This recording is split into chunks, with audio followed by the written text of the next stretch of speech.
நமச்சிவாய சிவாய நம. அனைத்து தமிழ் உள்ளங்களுக்கும் கனிவான வணக்கங்கள். நிகழும் ஸ்ரீ மங்களகரமான சோபகிருது ஆண்டு பிப்ரவரி மாதம் 13ஆம் தேதி செவ்வாய்க்கிழமை அன்று சதுர்த்தி திதியில் உத்திரட்டாதி நட்சத்திரத்தில் சித்தம் நாமயோகத்தில் வணிசை கர்ணத்தில் அமிர்தயோகம் கூடிய நன்னாளில் இந்த சீர்மிகு மாசி மாதம் பிறக்கிறது. நவ கிரகங்களின் அதிபதியான சூரிய பகவான் கும்பராசியில் சஞ்சாரிக்கும் காலம்தான் மாசி மாதம் என்று அழைக்கப்படுகின்றது. தமிழ் மாதங்களில் 11வது மாதமான மாசி மாதத்தில் மாசி மக விரதமும் மகா சிவராத்திரி விரதமும் கடைபிடிக்கப்படுவது விசேஷம். மாசி மாதத்தில் பௌர்ணமி நிறைந்த மக நட்சத்திர நாளில் கொண்டாடப்படும் விரதம் மாசி மகம். சிவபெருமானுக்கு மாசி மாதத்தின் தேய்பிறை சதுர்த்தசி நாளின் இரவில் கொண்டாடப்படும் விரதம்தான் மகா சிவராத்திரி.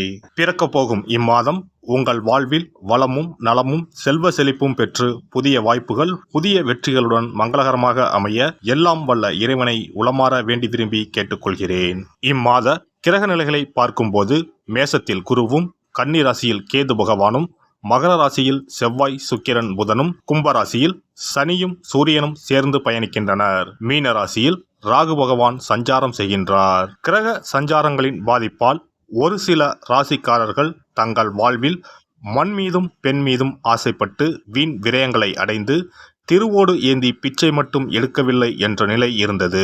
தெய்வமாய் நீங்கள் நினைத்தவர் கூட உங்களை தெருவில் நிற்க வைத்து பார்த்தனர்.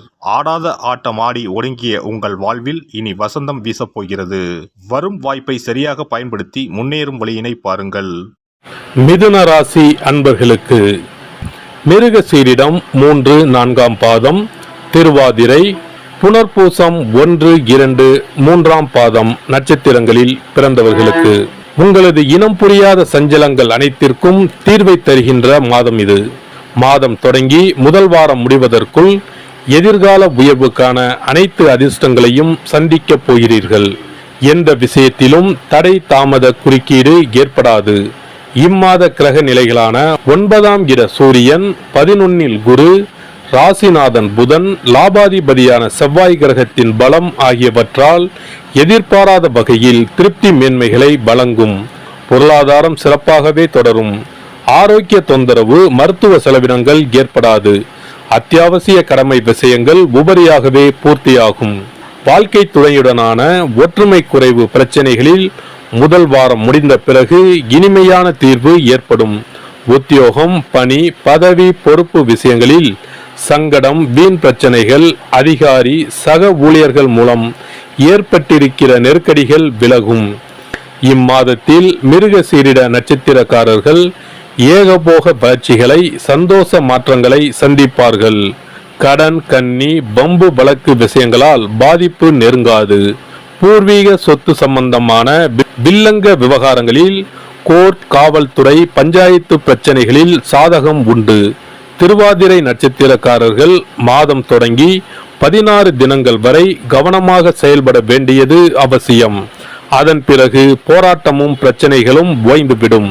முதல் வாரம் கடந்த பிறகு புனர்பூசம் நட்சத்திரக்காரர்களுக்கு திடீர் வருமானம், இரட்டை லாபம், பரிசு, பண ஆதாய வரவுகள் என்று களை கட்டப் போகிறது.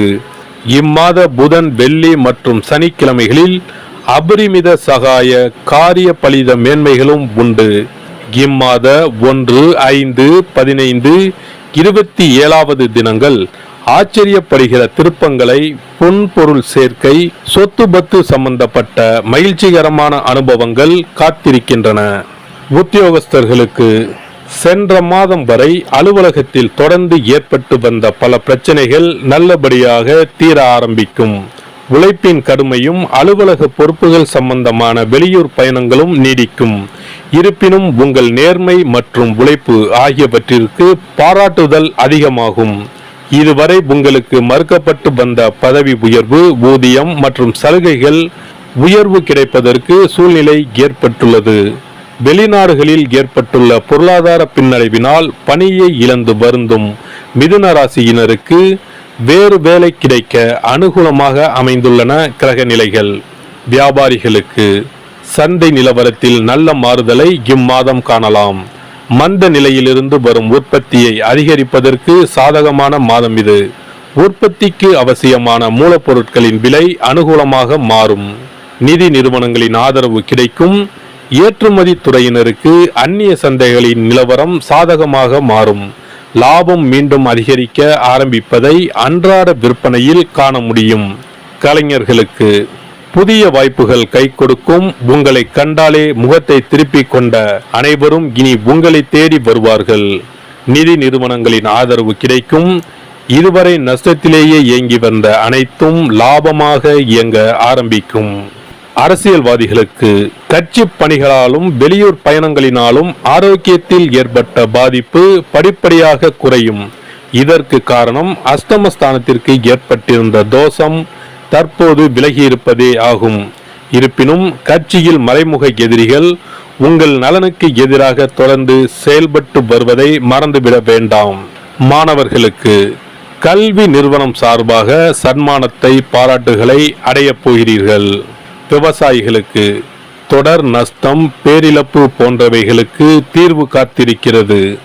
பரிகாரம்: இம்மாத சனிக்கிழமைகளில் ஸ்ரீ பெருமாள் தெய்வ வழிபாடு வைத்துக் கொள்ளவும். செவ்வாய்க்கிழமைகளில் ஸ்ரீ காளி வழிபாடு செய்வதன் மூலம் பல நன்மைகளை அடையலாம். சிறப்பு பரிகார கோவில். திருமணம் தடைப்பட்டாலோ அல்லது நீண்ட நாட்கள் திருமணம் ஆகாமல் இருந்தாலோ சிறுவாபுரி பாலசுப்பிரமணிய சுவாமி கோவிலை நாடினால் பலன் உண்டாகும்.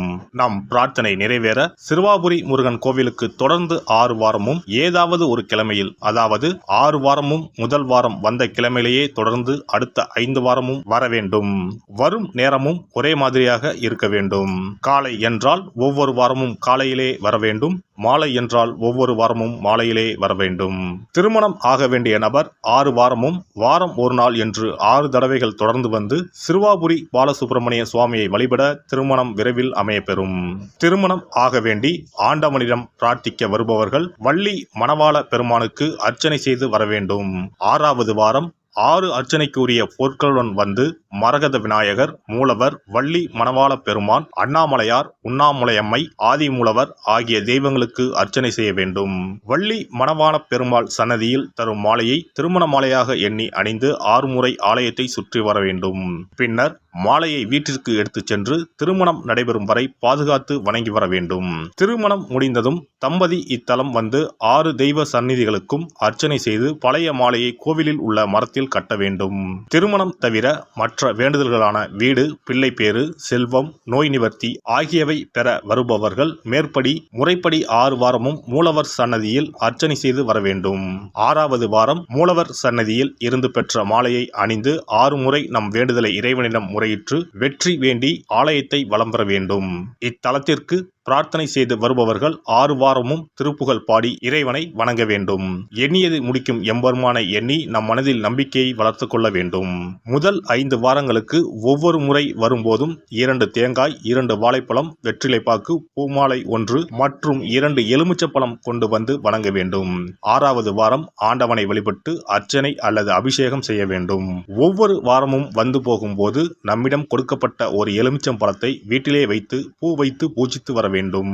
முதல் வார எலுமிச்சம் பழத்தை 2வது வார எலுமிச்சம் பழம் வந்தவுடன் எடுத்து கடல், கிணறு ஏதாவது ஓர் அசுத்தம் இல்லாத இடத்தில் சேர்த்துவிட்டு தற்சமயம் பெற்று வந்த பழத்தை மீண்டும் பூஜிக்க வேண்டும். இவ்வாறு 5 வாரம் செய்துவிட்டு 6வது வாரம் நாம் பெற்று வந்த பழத்தை ஈரம் படாது பாதுகாத்து நம்முடைய பிரார்த்தனை நிறைவேறும் வரை பூஜிக்க வேண்டும். இந்த பிரார்த்தனை பூஜை காலங்களில் நாம் அண்டர்பதி திருப்புகளை ஓதி வணங்க வேண்டும். நம் பிரார்த்தனை நிறைவேறியதும் சிறுவாபுரி வந்து 6 அர்ச்சனைக்கு உரிய பொருட்கள் வைத்து பால சுப்பிரமணிய சுவாமியை வணங்க வேண்டும். இங்கு உள்ள 2 முருகப்பெருமான் சன்னதிகளில் ஆதி மூலவரிடம் நம்முடைய குறைகளையும் தடைகளையும் நீக்க கோரி வணங்கி வர இன்ப வாழ்வு உண்டாகும். இத்தலத்தில் பிரார்த்தனை செய்து வருவோர்கள் முதல் வாரத்திலோ அல்லது தொடர்ந்து வரும் வாரங்களிலோ பலன் பெறுவது உண்டு. ஒருவருடைய நம்பிக்கை மிகுந்த பிரார்த்தனை அவரின் காரியத்தை மிக விரைவில் முடித்து வைக்கும். எல்லாம் வல்ல இறையருளால் நீங்களும் உங்கள் அன்பு குடும்பமும் உடல் நலம், நீலாயுள், நிறை செல்வம், உயர் புகழ், மெய்ஞானம் ஓங்கி வாழ்க வளமுடன்.